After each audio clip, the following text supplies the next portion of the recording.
Halo guys, kali ini saya akan membahas film yang berjudul The Transporter tahun 2002.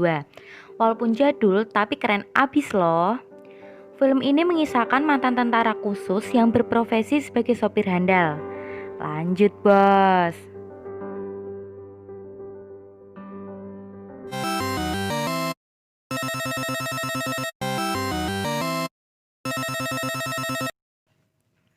Pada awal film, saya akan menjelaskan tentang tokoh utama, yaitu Frank Martin. Kita panggil Frank aja ya. Frank adalah pengemudi handal dalam bisnis transportasi. Untuk mencapai kesepakatan, Frank memiliki 3 aturan yang harus dipatuhi oleh kliennya, yaitu 1. Tidak merubah kesepakatan, 2. Tidak menyebutkan nama, dan 3. Jangan pernah membuka paket. Pada scan awal, terlihat Frank sedang menunggu kliennya di depan bank. Namun, ternyata kliennya adalah para perampok yang berjumlah 4 orang. Tak lama mereka masuk ke dalam mobil. Lalu ketua perampok itu meminta Frank untuk tancap gas dari tempat itu. Namun Frank menolak karena kliennya ini merubah kesepakatan awal, yaitu penumpang berjumlah 3 orang. Seketika ketua perampok ini memutuskan untuk menembak salah satu anak buahnya hingga tewas, agar Frank mau mengemudi kembali. Dari arah belakang, banyak polisi mengejar mereka. Dengan keahlian cheat mobil terbang, Frank akhirnya dapat mengelabui para polisi tersebut. Singkat cerita, Frank mendapatkan telepon dari mantannya. Maksud saya calon kliennya. Di sini Frank diminta mengantarkan paket dengan berat 50 kg dan tinggi 1,5 meter untuk dibawa ke seorang mafia bernama Wall Street. Setelah paket tersebut dimasukkan ke dalam bagasi mobil, Frank memulai perjalanan sesuai aplikasi. Di tengah perjalanan, ban mobil Frank kempes. Di sini Frank berpikir antara menggunakan jasa tembel ban atau mengganti sendiri secara gratis. Dan apa daya, Frank terpaksa membuka bagasi untuk mengambil ban cadangan. Dia terkejut melihat paketnya bergerak-gerak. Dalam hati, apa tuh? Namun ia tak menghiraukannya. Frank melanjutkan perjalanan. Namun tak lama kemudian dia mendengar suara yang lebih keras dari bagasinya. Kali ini Frank terpaksa membuka paketnya dan melanggar aturannya sendiri. Betapa terkejutnya Frank. Isi paket yang ia bawa adalah cewek cantik yang pasti lebih cantik dari pacarnya. Wanita itu bernama Lai.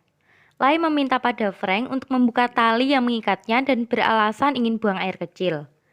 Di sini Frank bimbang antara ngintip atau enggak ya. Namun Lai malah kabur ke arah hutan. Frank mengejar dan berhasil menangkapnya kembali. Singkat cerita, Frank sampai dan menyerahkan paketnya kepada Wall Street. Tak diduga, Wall Street tahu jika Frank telah melanggar aturannya sendiri dengan membuka paketnya. Wall Street berencana menjebak Frank dengan cara mengantarkan paket berupa koper berisi bom nuklir Hiroshima. Benar saja, setelah Frank selesai makan dan tidak melanjutkan perjalanan, mobil Frank tiba-tiba meledak. Dalam hati, Frank pasti berkata, "Kampret!" Hal ini membuat Frank marah besar. Lalu Frank mendatangi markas Wall Street dan memberi pelajaran pada anak buah Wall Street. Setelah itu, Frank menuju garasi dan mengambil mobil untuk pergi. Namun saat di perjalanan pulang, ternyata Lai bersembunyi di mobil tersebut. Tapi karena kasihan terhadap Lai, Frank mengizinkannya untuk tinggal di rumah Frank. Saat malam hari, tak sengaja Lai menemukan foto Frank saat menjadi tentara. Paginya, Lai membuat kue untuk Frank. Namun saat hendak mengambil susu di depan pintu, detektif Takoni datang dan menanyakan perihal mobil BMW Frank yang terbakar. Di sini Frank berdalih, mobilnya telah dicuri agar lebih aman. Tak lama setelah detektif Takoni pergi, rumah Frank dihujani senjata AWM dan roket launcher. Frank dan Lai berusaha kabur dengan melewati kolam di ruang bawah yang sudah dipersiapkan menuju ke rumah Frank yang lain. Nah, di adegan ini kalian pasti betah banget. Karena di sini Frank dan Lai mulai melakukan mantap-mantap nih. Anjir emang. Kemudian mereka mendatangi kantor polisi untuk membuat kesaksian visum. Lai mengambil kesempatan untuk mengakses komputer kepolisian untuk mencari informasi tentang Wall Street.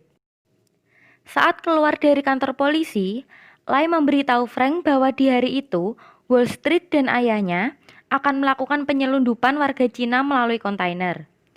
Awalnya, Frank berpikir bahwa selama ini Lai hanya memanfaatkannya. Namun dengan rayuan gombal Lai, Frank menjadi luluh. Berlanjut, Frank dan Lai mengancam Wall Street agar memberitahu nomor kontainernya.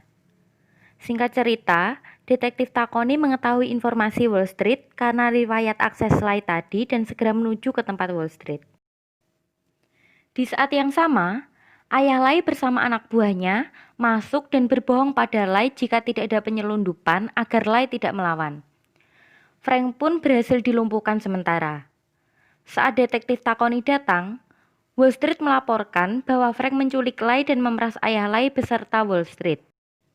Saat di penjara, Frank diinterogasi oleh Detektif Takoni dan mengatakan bahwa ada penyelundupan. Detektif Takoni melepaskan Frank dan mempercayai Frank untuk menyelesaikan masalah ini. Dengan perahu kecil mungil, Frank sampai di pelabuhan. Frank berhasil melumpuhkan anak buah Wall Street.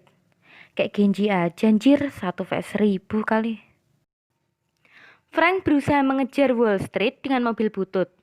Namun sialnya mobil Frank mogok. Saat hendak putus asa, Frank melihat ada pesawat kecil yang hendak landing. Frank mengejar pesawat tersebut dan menodongkan pistol pada pilot agar mau membantunya mengejar Wall Street. Singkat cerita, Frank dapat mengejar mereka dan melumpuhkan satu sopir kontainer. Di sini Wall Street bertarung dengan Frank.